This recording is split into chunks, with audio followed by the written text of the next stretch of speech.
I messed up so many times. It took me like 5 hours. Like, oh my Oh no, gosh. 5 hours. Yeah, five I'm hours to do a so 20. It was sorry. like a 20-minute interview.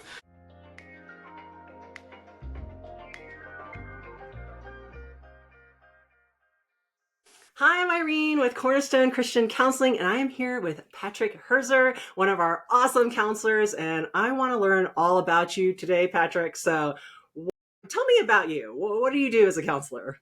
What do I do as a counselor? I sit with people in their stories, and I get to come alongside them and support them and reaching counseling goals that they have, relationship goals that they have, and yeah, that's kind of the nutshell of it. I get to sit alongside people. I feel like counseling it would be very hard for me to do. So, what drew you to being a counselor? The short version of it is I had felt since age 14 when I gave my life to Christ, I'd felt called to ministry and specifically loved this side of ministry where we get to help people, love people, and support people, help them to grow in their faith, help them to grow in their relationships. Along the way, God made it clear that counseling was the more specific course for my life and getting to do that because I was able to spend more time sitting beside people and less time writing messages, which is what I love. I was drawn to the process of supporting people and attaining their goals and being the people they want to be.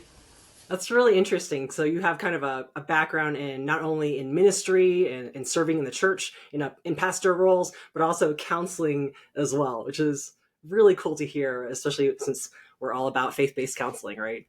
That's right. So I know there's like lots of different kinds of counselors that maybe specialize in different things. So what kind of counselor are you and what kind of clients do you like working with? That's a good question. Throughout my career, I've always been a jack of all trades. I've worked with all ages, all reasons for coming into counseling. It didn't matter to me. I just wanted to sit with people. And over the years, I've recognized that I am really good with working with individuals and couples who are working either through trauma, church wounding, for men who are struggling with porn and other sexual addictions, anxiety, depression. I guess I'm still kind of a jack of all trades, but I have found that the best work that I do is with a client who is hungry to grow and comes in open and curious and excited to see what God has in store for them during the counseling process. So, yeah. And you're online only, right? So you're mostly seeing like a range of adolescents to adults usually? Yeah. So I'm online only. So I work with about 16 years old up through I guess foot in the grave. Okay. Good way to put it. So I know you mentioned you're like jack of all trades. Are there certain kinds of, practices or approaches you have to therapy that you're really passionate about? Good question. Yes, I have training in cognitive behavior therapy. I would say if there's a foundation that I launch from, it's CBT. I love CBT because it's simple, and I love simple approaches that are hugely impactful. I want to get the biggest bang for my buck. So cognitive behavior therapy looks at the way that we think about the world, like the lenses that we put on to see ourselves, to see others, and then to see the world around us. From there, I also love working with internal family systems, which is it's a way of looking at parts within us that show up when we are under duress or stress or during difficult times or during positive times. And then I top that off with a little bit of EMDR because we all need a good trauma approach. And CBT and IFS are good trauma approaches, but EMDR is my go-to for when CBT or IFS needs a booster. So then for couples, I like to do Gottman and EFT. I've done trainings in both, kind of mixing those. Gottman is skills and thoughts, and EFT is emotions and attachment. Okay, so to like cap it off, you're saying modalities are kind of like different tools in a counselor's toolkit, and then based on who you're seeing, you kind of are able to assess them and then know kind of like, oh, maybe these are the right approaches, and we'll like try this one first, and then maybe go in a different direction depending on kind of how the therapy is progressing, right? I love that you said it that way because there's no cookie cutter approach for every person, and an approach might not work for a client. So if we're working through something and we're trying CBT, but CBT doesn't seem to be effective, at no fault to the client, just doesn't work for them. And so from there, we make adjustments, and that's how I love working with my clients. Is it's client led and it's very collaborative.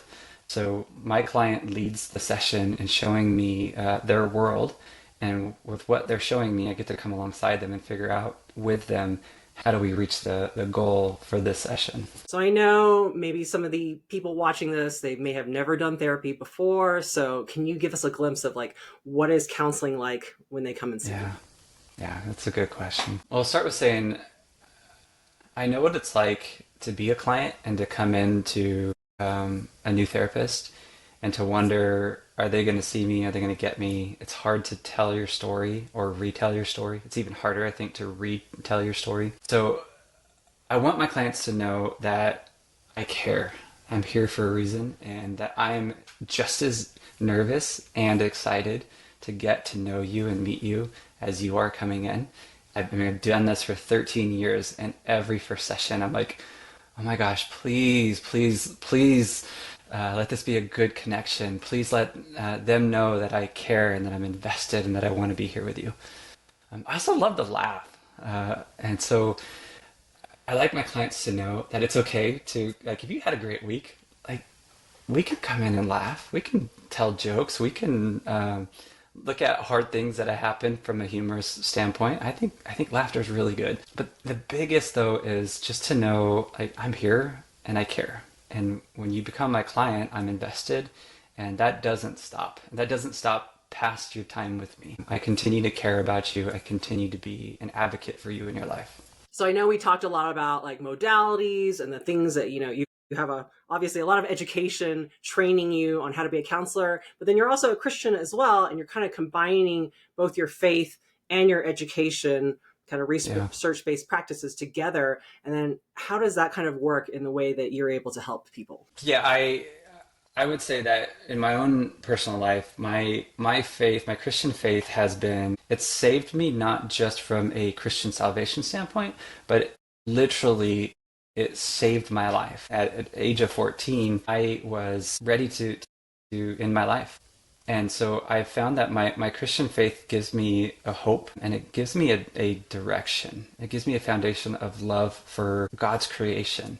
And so every client that comes in, there is this baseline of love for this person because God loves this person. To be able to work in a Christian practice means that I am able to express that faith openly, and to partner with my clients in their own faith journey, wherever it's at. Whether it's a place of not sharing the same faith, all the way up to walking in their Christian faith, maybe as a professional, being a professional Christian as a pastor. I've been able to meet them in whatever point of their journey they've been in, because I've also been at that point of my own journey. Wow, thank you for sharing that part of your history with us, Patrick. Are there, for people who are watching this, are there any encouraging tips that you would love to share with somebody who's hurting today? We at Cornerstone know how hard it is to start this journey of counseling. Every step that's gotten you to the point where you're at today, and even to the point of being sitting in front of your therapist, we know hasn't been easy. Don't give up. Keep going. Let me say, I can't wait to meet you. I can't wait to sit with you and to hear your story and to show you that you matter, that you are loved, that you are cared for. I love it. Thank you so much for your time, Patrick, and sharing just a lot of, again, who you are, the kind of things that you bring to the table. If you guys want to schedule with Patrick, I'm going to have his bio down below. Click on it. He would love to see you, and he's available online. So very, very convenient if you're got a busy work day or you can only meet at certain times. Come see Patrick. So